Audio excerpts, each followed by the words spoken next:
बैल की बांसुरी।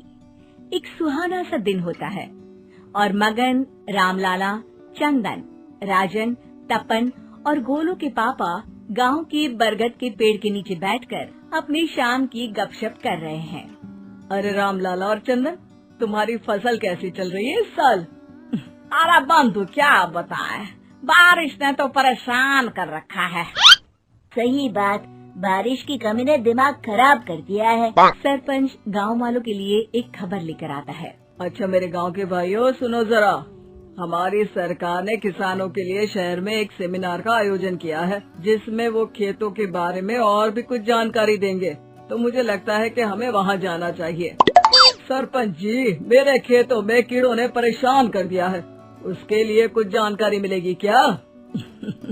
बिल्कुल, तुम्हारे खेतों के बारे में तुम्हें सारी जानकारी देंगे। बोलो, तुम तीनों को जाना चाहिए, बहुत फायदा होगा तुम्हें उससे। ये कहकर सरपंच वहाँ से चला जाता है और तीनों सोचते हैं कि वो शाम के वक्त मैदान पर मिलेंगे और वहीं से रवाना हो जाएंगे। तीनों दोस्त मैदान पर मिलते हैं और जैसे ही निकलना शुरू करते हैं तभी एक बांसुरी की आवाज सुनकर वो भी उसी ओर सम्मोहित स्थिति में चलना शुरू कर देते हैं। कुछ बच्चे हर बार की तरह अपना दोपहर का फुटबॉल का गेम खेल रहे हैं। पकड़ लिया, पकड़ लिया, पकड़ के दिखा मुझे, इतना भी नहीं कर सकता। अच्छा, कितना भागेगा? आखिरकार तो मेरी पकड़ में आ ही जाएगा। हाँ, तुझे पता नहीं तपन, राजन कितनी तेज दौड़ लगा सकता है। खेलते खेलते अचानक से एक बांसुरी की मीठी आवाज सुनाई पड़ती है। सारे बच्चे उसका पीछा करने लगते हैं। शाम हो गई है और बच्चों के घर न आने की वजह से उनकी माँ मैदान में पहुँच जाती है। राजन बेटे, अरे ओ राजन बेटे, किधर चले गए? इतनी देर हो गई, घर वापस क्यों नहीं आए बेटे? तपन बेटा, चलो घर, शाम हो गई है, कितना खेलोगे? और गोलू, ओ गोलू।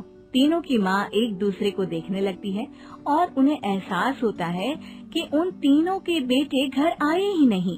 अरे राजन और गोलू की मम्मी, आप इधर? राजन और गोलू घर नहीं आए क्या अभी तक? नहीं तो दोपहर में राजन मुझे बताकर गया था कि वो तपन और गोलू के साथ खेलने जा रहा है। मैंने सुना है कि गांव में एक चुड़ैल घूम रही है, कहीं वही तो नहीं ले गई ना हमारे बच्चों को? ऐसा कुछ नहीं हुआ होगा, हम तीनों अलग अलग जगह ढूंढते हैं, इधर ही खेल रहे होंगे तीनों बच्चे। ये कहकर तीनों बच्चों की माएं उन्हें ढूंढने निकल गयी। बहुत देर हो गई और फिर भी तीनों बच्चे मिले नहीं। तीनों की माएं मैदान पर फिर से मिलती हैं। सुनिए जी, ये तीनों मिल ही नहीं रहे और मेरे दिमाग में बहुत बुरे बुरे ख्याल आ रहे हैं। आप चिंता मत कीजिए, हम सरपंच से जाकर बात करते हैं, वो हमारी मदद करेंगे। गोलू की माँ सही कह रही हो, चलो चलते हैं। एक उम्मीद की आशा लेकर तीनों अपने बेटों की फिक्र में सरपंच के घर जा पहुंचती है। सरपंच अपनी शाम की चाय पी रहे हैं और अखबार पढ़ रहे हैं। तभी तीनों की माँ हड़बड़ी में भागकर उनके पास आती है। अरे अरे, आप तीनों इतनी डरी हुई क्यों हो? क्या हुआ? ऐसी क्या बात हो गई? तिवारी जी, हमारे लड़के दोपहर से खेलने गए हैं और अब तक लौटे नहीं हैं।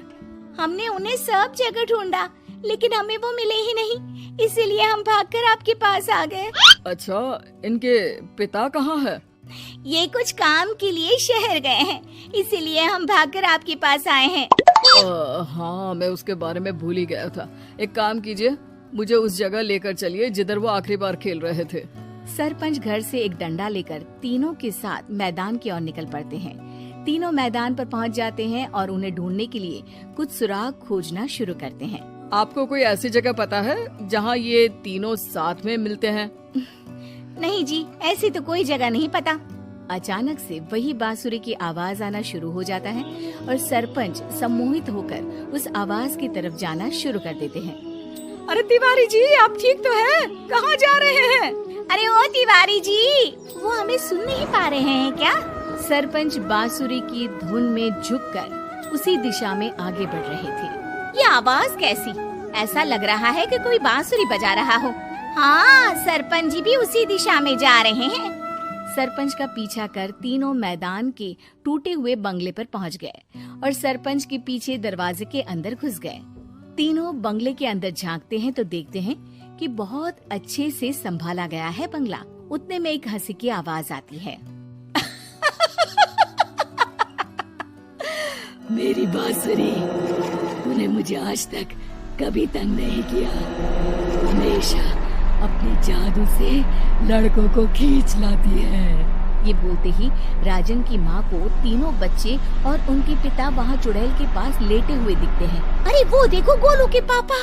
अरे रे, अरे गोलू की माँ, अब चुप रहिए ना जरा। उस चुड़ैल ने देख लिया तो हम भी फंस जाएंगे।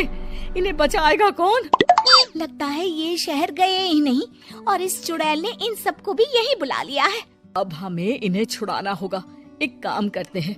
राजन की मम्मी गोलू और तपन की मम्मी को एक प्लान बताती है। बिल्कुल सही कह रही हो राजन की मम्मी। चलो आज इस चुड़ैल को मजा चखाते हैं। तीनों माएं अपने छुपने की जगह से बाहर निकलती हैं और एक्टिंग करना शुरू कर देती है। ये तो बढ़िया है। अब इसका असर औरतों पर भी हो रहा है। वाह जी वाह। तीनों माएं चुड़ैल की थोड़ा करीब आती हैं। राजन और गोलू की माँ चुड़ैल को पकड़ लेते हैं और तपन की माँ बांसुरी हाथ से पकड़कर तोड़ देती है। अरे पागल औरत, ये क्या कर दिया? मेरी बांसुरी को तोड़ दिया। अब मेरी शक्तियाँ खत्म हो जाएगी। तुम्हें तो अरे तुझे क्या लगा चुड़ैल कहीं की हमारे बच्चों को और पतियों को हाथ लगाएगी तू? बांसुरी टूटने की वजह से चुड़ैल खाक होकर गायब हो जाती है और सारे लोगों की आंख खुल जाती है। सब अपने परिवार को लेकर उस बंगले से बाहर निकल जाते हैं। Thanks for watching. Please subscribe our YouTube channel. Press the bell icon.